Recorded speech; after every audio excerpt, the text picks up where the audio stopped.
Hello there, hello to you. People have trouble dealing with lows. If you're new to the game, you're going to be getting hit by everything pretty much. But even if you've played the game for a long time, there are still lows that are pretty difficult to deal with. I'm going to show you textbooks ways of dealing with lows and a few out-of-the-box ways as well. But first, we need to categorize them. We'll go over them one by one. It's important to categorize them just so we can know what to do about them. So first, we have what they're called snake edges or sweeps. I call them jank lows or online lows because they usually slow and they crush something. They give some sort of knockdown or combo, and they're used a lot online. Then you have lows in strings, pokes, power lows, and special lows. Okay, so first off we have the sweeps, the snake edges, the online jank lows. Where do they get the name from? They get their name from Brian Dunford 3, which is called, as you might have guessed, Snake Edge. And they share the same properties all around, like Lily's down back 4, Fang's down back 4. This allows him to do a combo. Some other jank lows don't necessarily need to combo, they can just do a knockdown. And there's also another interesting property, which is, see how Brian ducks under a mid, Devil Jin's up forward 4, yeah, that's a mid. So what do you do about these lows? Well, what you do about these lows is simple. You have to train yourself to see them. So I can have Brian do a bunch of moves, random moves, and I will always block the snake edge because I can see it. Now, try not to be sleepy when you do this, but yeah. You can have your the dummy do random moves, just pick random moves from his moveset. And then every time that you see the snake edge, you duck and you launch it. That's what you gotta do to deal with these lows. Next up is lows that come from strings. And these lows, there are two ways of dealing with them because it depends on the string really. You have to memorize the strings, that's for starters. Now you have strings that will always end with a low.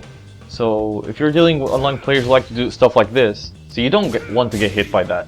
What you want to do ideally, it depends on the frame date of the move, how bad it is on block. If it's always a low that the string has, then you can parry it. You can low parry it. And you can get more damage off of that punish, see? In some strings, I can't duck all the time because there's a mid extension. As you can see there, I'm going to be hit by the mid if I just duck all the time. So for these, you have two options. The first option is you read that your opponent is going to do the low based on tendencies or intuition or something. You try to make the read and you low parry. Or you try to fuzzy guard. What is fuzzy guard?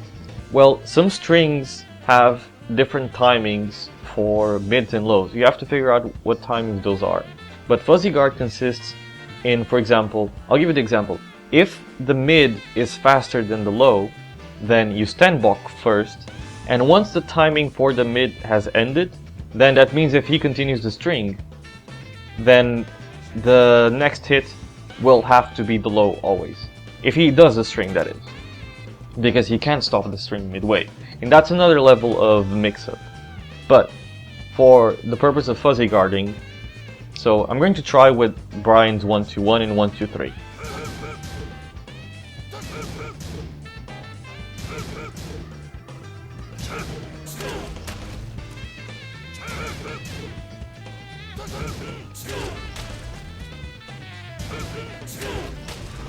So as you can see there, I was able to low parry the low all the time and block the mid all the time because the timings for 1-2-1 and 1-2-3 are different.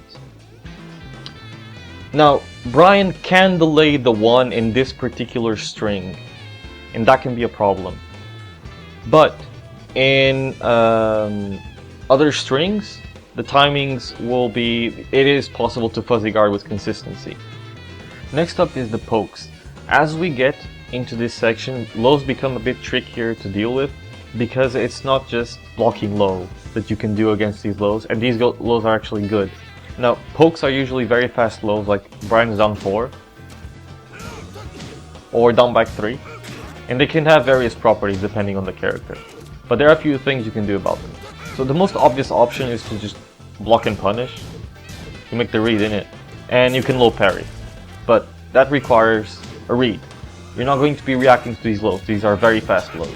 What you can do then is a few other options. So let's see. With Brian, we know that Brian is weak to sidestep right. So his left is his weak side.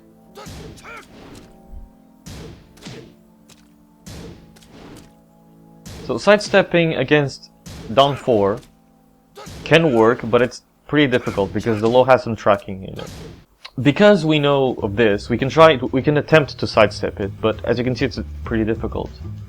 For lows that you can't sidestep very well because of the tracking, what you can do is sidestep and duck. This is a way to prevent you from getting hit by the low. You're sidestepping to evade most of Brian's moves because Brian has stuff that tracks pretty well to his right side but not to his left. So you're evading whatever he might throw out, and you're also attempting to block the low. Now there's another way, which is you can throw out low crushes to discourage the opponent from throwing out lows in the neutral. Now low crushes, the safer the better. If you have a hop kick, those also work, yeah, and because you can get a combo off of those. But the best ways to low crush are with orbitals, because even if the opponent blocks it, you're safe. So basically, you're in neutral. You're throwing out these moves to tell your opponent, don't use those, because if you do those, I might just jump over them. You can also try to interrupt them. See, they're not exactly faster than jabs. You can poke them out of the lows. Though these lows sometimes, like for example, if you're dealing with a Devil Jin down 4, just a generic down 4 in general, these are 12 frame lows. So sometimes you won't be able to poke an opponent out of a down 4. But some of these lows, so you can't jab this because it's a high crush, see? It evades highs, but I can do a down forward 1. This involves pushing a button though, and pushing a button can be dangerous. Now, another way to deal with this. Some lows just decide to track everywhere, so you can't really sidestep them. I mean, yeah, you can do the sidestep block technique, but there's another way as well. If you Korean backdash properly, you notice that in the inputs there's a down back somewhere in between. You can use this down back to accidentally block lows and then punish them. It's hard to do. It's very hard to do. Bottom line is that even if you can't quite control how you do this, it sometimes happens if your backdash is clean. So practice your backdash. Next up is power lows. While snake edges and sweeps count as power lows, the ones I'm going to talk about now are pretty scary and useful because they differ from snake edges and sweeps in the fact that they're not seeable, or they're barely seeable. These power lows, they're slower than pokes, and they give you plus frames when you hit them. So moves like Lily's forward 4 or Fang's critical forward 1. And let's take a look at Brian's critical back through. Let's look at the properties. So it's a low, it gives a big chunk of damage, 21 damage, that's pretty good. It gives him plus frames. If you block it, it's not very unsafe. It's not like launch or anything, so you can hack at the opponent's leg like this. It tracks to that direction, to his weak side. It tracks a bit to his strong side as well, but it is linear to the right, so you can sidestep to the left, though it's a bit difficult to do. Because if you mess up the timing, you're going to get hit by it. On counter hit, it gives him a guaranteed soccer kick, a critical back 4, the mid version. So what do you do about these moves? Dealing with these types of lows is similar to dealing with low pokes, except there's a bit more room for interrupting the opponent to discourage him from doing lows, so to poke him out basically. I think the best way, to me, is to try to poke the opponent out, to throw out jabs, because these lows are slower than pokes. So it's harder for people to get away with like doing a crush or something, because as you can see, Brian stands still when he does that. He doesn't crush anything, he doesn't duck like a down back 3. So I can do even this. I can even throw out a counter launcher. Like in neutral, I can throw out a counter launcher like that. And of course, Devil Jin being Devil Jin, you can just do electric, why not? But that's besides the point. I think the best way to deal with these lows is actually to try to interrupt them, but that's a bit of an aggressive tactic, yeah. You can attempt to sidewalk to their respective weak side, but that's difficult to do. So you can sidestep and block. Make a read, yeah, because there's nothing much you can do about these lows. They have pretty good range too. Look at that. They have pretty good range too. So it's not like you can really get away from them if you're at this range.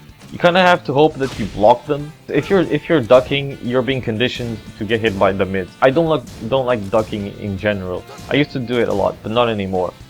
That's down to personal preference. You figure out better ways to deal with this stuff, because I mean, these lows are just annoying, and there's no really right option, I guess. Have fun.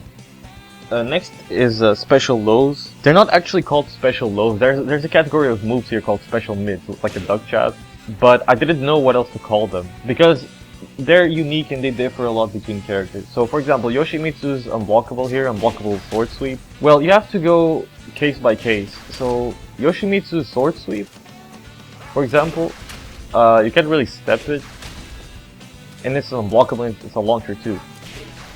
So it doesn't have very good range. What you have to do is you have to backdash out of it, or you can interrupt it, or you can use a low crush, or optimally, you know, if you can see it, then that. But it's tricky to deal with Yoshimitsu's unblockable. That's for this low, for example. But there are other lows like Hwarang's upward 4444. For some reason you can't low parry it, so you just have to block it. Then there are 2D character lows, like Akuma's down 3, where you have to find strategies to go around that move, because those lows can be cancelled into other moves, so it's as if it's a low into a string.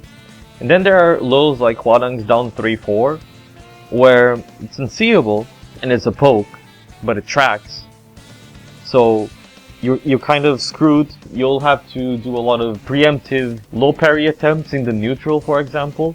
It varies from character to character, and I can't go over all of them because there are some unique lows out there. Well, you have to take care of those individually.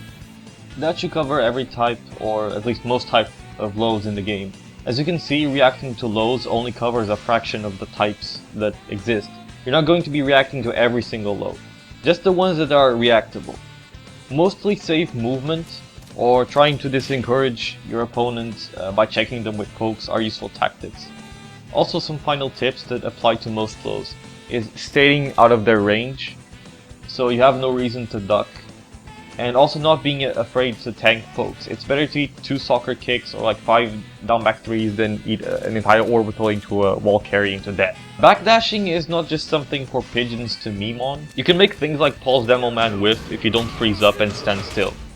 That move should only be a mix-up at the wall. This also applies to Leo's down back 4-1, for example. Move a lot. Go do some studying now. Farewell. Oh, and do leave a like and comment and subscribe.